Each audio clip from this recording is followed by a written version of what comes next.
Apa maksud salamun hiya hatta matla'il fajr? Apa maksud?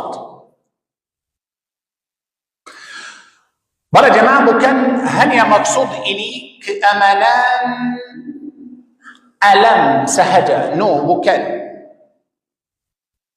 Maksud salamun hiya, jangan fikir alam dunia ini akan aman. Tak. Keamanan itu, ketenangan itu akan jadi dalam jiwa kamu. Orang Yahudi mungkin bom Palestin pada malam Lailatul Qadar, betul? Mungkin tak? Mungkin. Mana salah? Mana?